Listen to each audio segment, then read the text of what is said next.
Look at these eggs. We found these eggs in the chimney.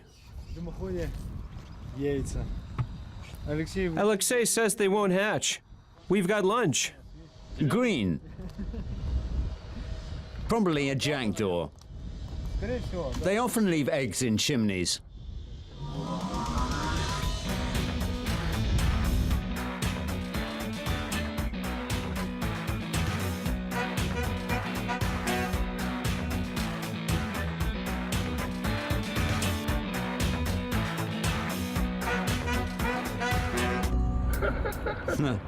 An ugly mug. Romanticism plays a big part in this job because chimney sweeps are themselves romantic folk. Very few people choose this profession. People sometimes come along to have a go at it and then leave. Everybody needs some kind of stability. The thing about working on roofs is this. Not everyone gets to see these things. We take photos all the time and we've got piles of them. Naturally, people are impressed because it's so cool.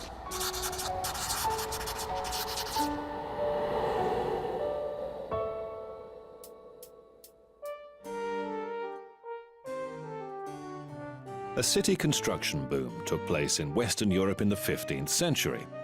Suddenly, domestic fires were popular and being widely installed. As a profession, chimney sweeping was becoming more relevant. In England, chimney flues were usually cleaned by children and teenagers from the street. They would crawl, often against their will, through the fireplace and into the chimney to clean the flue with scrapers and brushes.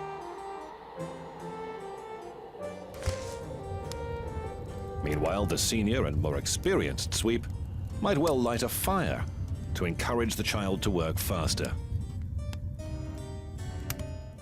Many young children died after being forced to work in chimneys. George III's wife, Queen Charlotte, heard of these barbaric chimney sweeping methods and issued an order to develop a more humane procedure. In 1803, the Society for Superseding Climbing Boys was founded in England, eventually leading to the invention of new devices to sweep chimneys.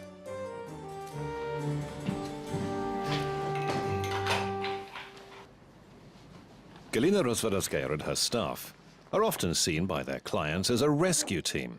Because of the work they do, they safeguard people against fire. Galina doesn't just monitor the condition of her clients' flues and fireplaces. Sometimes she designs some of them herself using her computer. This is an approach that makes sure there'll be no nasty surprises when the first test fires are lit. Hey guys, Vladimir, you okay up there? Can I start? Let's do it. The most serious parts of lighting a fire are the beginning and end. Even if the chimney is all right and the structure is sound, you could still get a blow-in. Anyway, the chimney is still cold now, but on the whole, it's all going well. The smoke's going where it should, and the sparks are going the same way. Vladimir is one of Galina's staff. He's getting ready for a regular call. The other chimney sweeps often say that he's indispensable, because he can do almost anything. He believes that his own profession encompasses many others. Chimney sweeping is a far-reaching profession. You're a mason, an engineer, you work with stone and metal, with iron. It's a very broad job. You have to know how to do lots of things. Every project is different. It can be interesting. Sometimes, when you arrive, you know it's going to be a very difficult job. Nothing was built properly. And to work it out, you really have to rack your brain.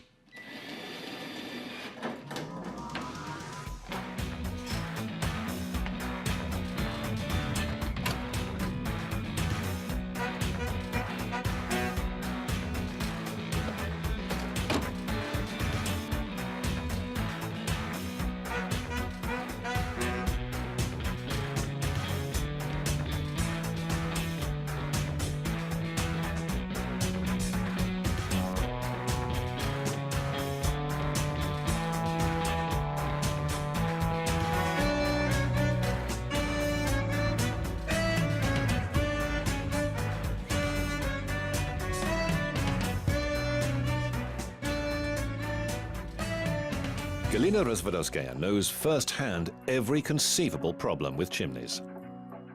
Bricks are often destroyed by temperature fluctuations, while condensation might not only ruin the chimney and flue, but also the walls of the building itself. A chimney that wasn't built properly, or a damaged flue, could end in tragedy by poisoning everyone inside with carbon monoxide. It's no easy task to build a good fireplace with a proper chimney. That's why experienced fitters and chimney sweeps run masterclasses that are attended by other specialists from all over the country. So the problem is in how the chimney setters and chimney sweeps interact. If the chimney sweep goes to work after us, he has no problem with laying in the stove, the sweeping, and the overall technical condition. The thing is that everybody has to do it the same way.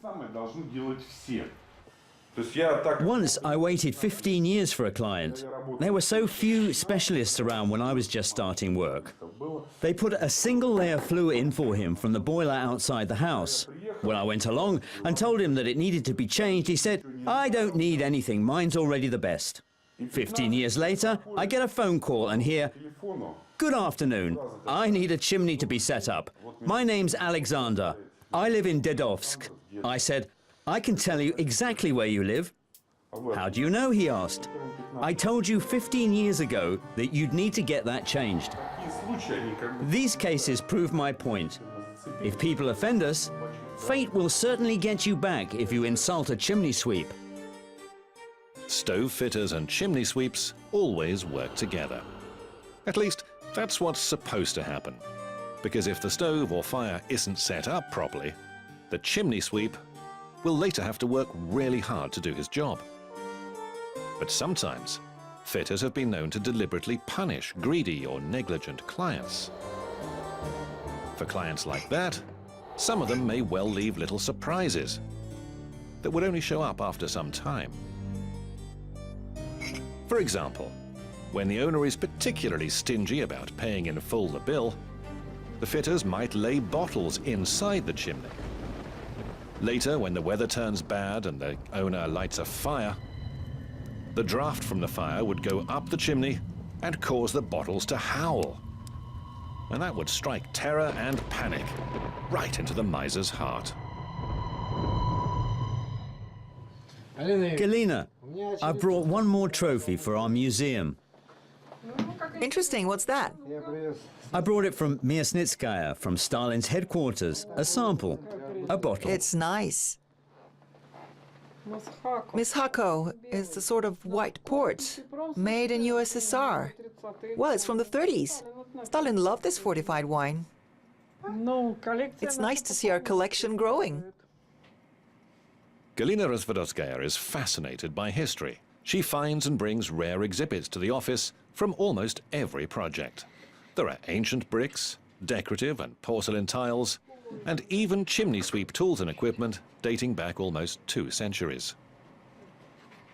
Even though chimney sweeping is an age-old occupation in Europe, there's no real notion of the profession in Russia.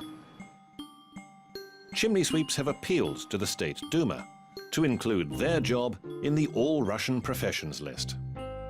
Perhaps the legislators will agree to the request, and soon all those people covered in soot can stop calling themselves ventilation shaft cleaners, as they do now, but will at last proudly proclaim themselves to be chimney sweeps. Every home here in historic central Moscow once had a fireplace and chimney, but after central heating was introduced, domestic fires all but vanished. Now, after a long break, there's no shortage of work for the modern chimney sweep. In any case, at the end of the heating season, you have to check thoroughly. Anything could happen. Even if we don't use it, a crow might foul it up or get stuck there. Quite possible, yes. If we set that on fire, the smell will be all over Moscow. Twice a year, Galina climbs up to this roof. Beneath it lives Russian painter Nikas Safronov, a connoisseur and collector of unique fireplaces. Of course, the nicest thing up here is the view of Moscow. The 16th century Kremlin, 17th and 18th centuries, the Cathedral of Christ the Savior. Yeah, this is a great view. And this chimney is from the fireplace. It looks nice, a high-tech style.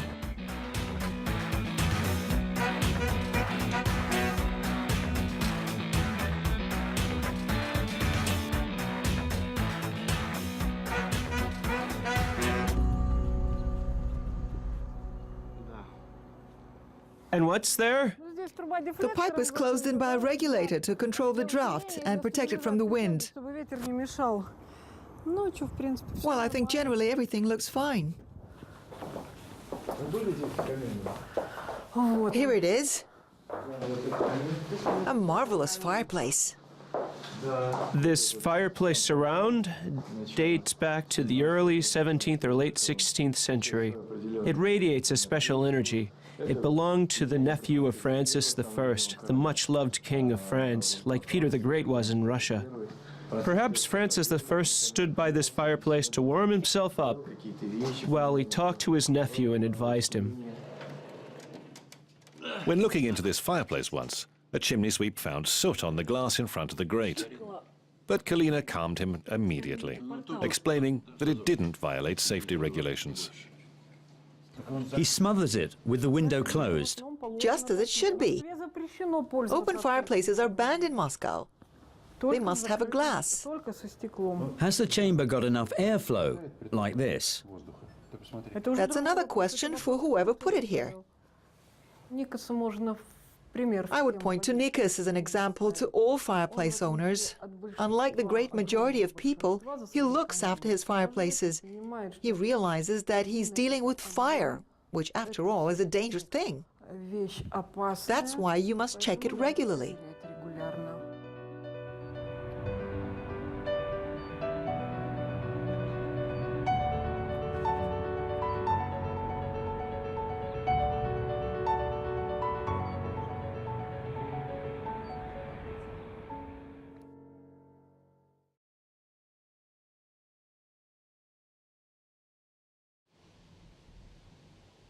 The next morning, another chimney sweeping team is back on the road. They've come to Moscow's outskirts to repair the heating system in an old Orthodox cathedral.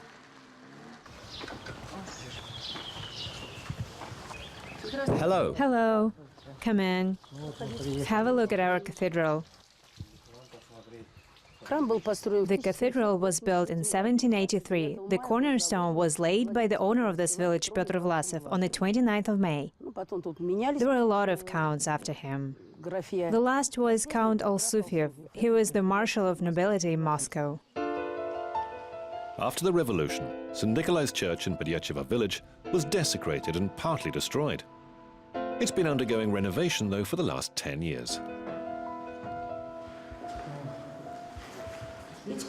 These burners were restored to where they used to be. We didn't do anything new. We just rebuilt it. Perhaps the building wasn't made for high temperatures. Now, of course, we're used to living in warmth. What temperature did you have?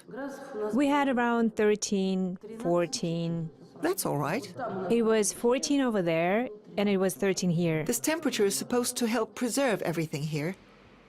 Many of the older cathedrals in Russia were built with complex engineering systems, which warmed the congregation and helped to preserve the icons and paintings on the walls. This particular church has 3 interconnected burners, with the main one down in the basement.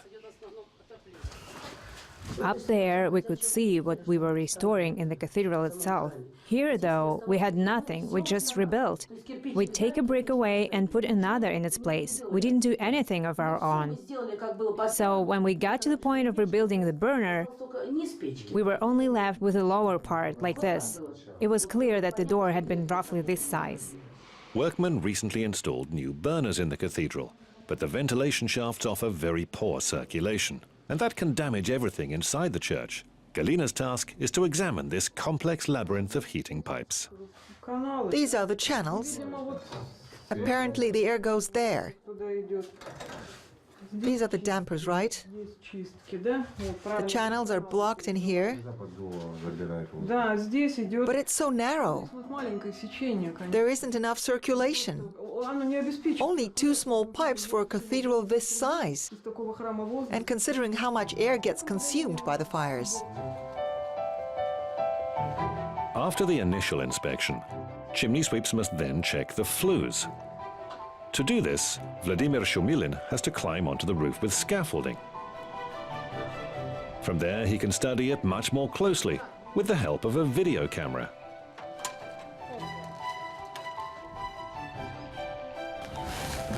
So, we switch it on and start the examination. Okay, put it down, but don't do it so fast. Make it smooth. It's all very dark. You can't see? No, not clearly enough. Because of the soot. Soot is all I can see now. Stop. There's so much dirt down there. Galina Razvodovskaya checks the screen to assess the flue's condition. She can see how soot peels off the sides. Sweeps call that black snow. They kept it burning for a whole year. There's too much soot. So much soot. Firewood isn't ideal. We have to clean it. Certainly. It won't survive another season. It turned out not to be possible to clean the chimney for now. Whoever initially built it simply forgot to install access hatches for cleaning. I know a lot of fitters. They built really good fireplaces, but chimneys. I say, how can you do it? They just say, who cares about the chimney? And the chimney is so important if the fire is to do its job. They all look down on chimney sweepers. We're just suit people to them. Now the sweeps will have to replace the whole flue. But that won't cost the cathedral a penny. This has become a charity project for Galina. It's not really expensive, but very exciting. We take part in restoration and preserving Russian traditions, Russian culture, or Russian antiquities. Anyway, we all come from here. It's where our ancestors were born.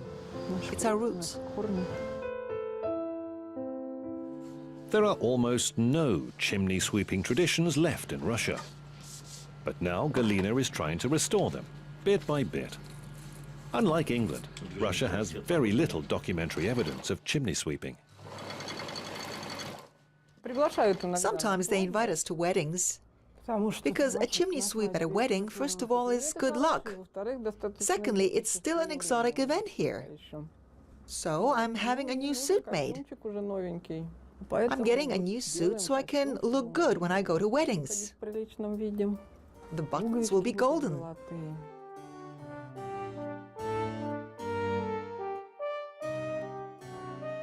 According to old superstition, if you touch the golden button on a chimney sweep's coat, whilst saying the name of your sweetheart, all of your sorrows and worries will fade away. One legend speaks of a single chimney sweep who walked around the city bringing happiness to a young couple who had touched his own buttons. There's another old legend of a chimney sweep who fell in love himself. He spoke his sweetheart's name and touched his golden buttons. But they immediately lost all their glister and magic power. The chimney sweep tried in vain to polish them, but nothing worked. He was too ashamed to leave his house and face the other people of the town. He cut off the old dull buttons and sewed plain metal ones in their place.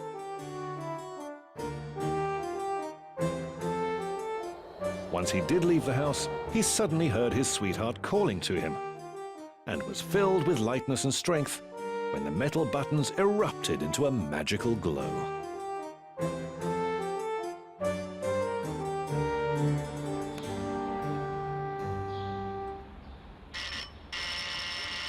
Hello, we're from Capital Chimney Sweeps. You called for us. Yes.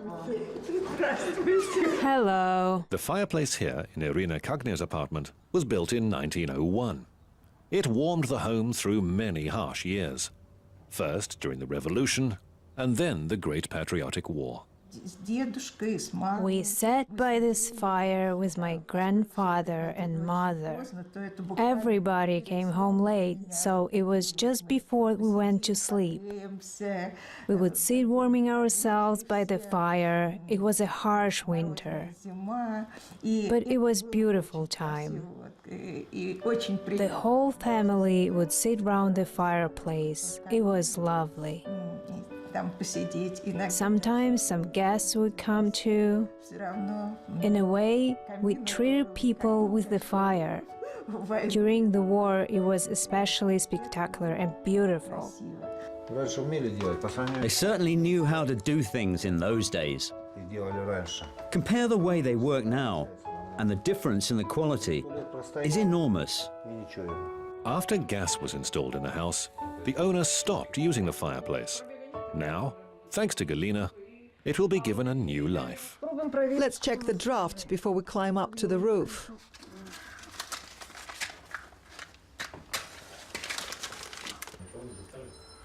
It's not quite enough, but there's hope.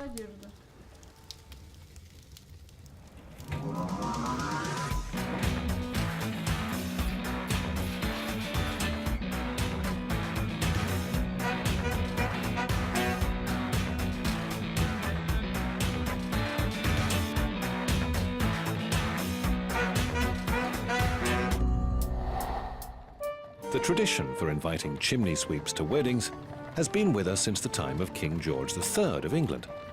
As legend has it, the king was once traveling with his bride in a carriage when something scared the horses and they bolted down a steep slope. Nobody could stop them. A chimney sweep, covered head to toe in soot, appeared. He rushed over to the carriage, grabbed the harness and calmed the horses. He saved the king and his sweetheart's lives. In the excitement as the situation was slowly brought under control, and everyone marveled at how the king had been saved, no one noticed that the chimney sweep had quietly slipped away. He was never found. By royal decree, George III proclaimed sweeps to be good luck, and that they should always be treated with respect. Chimney sweeps were soon granted a black top hat as a symbol of royal patronage.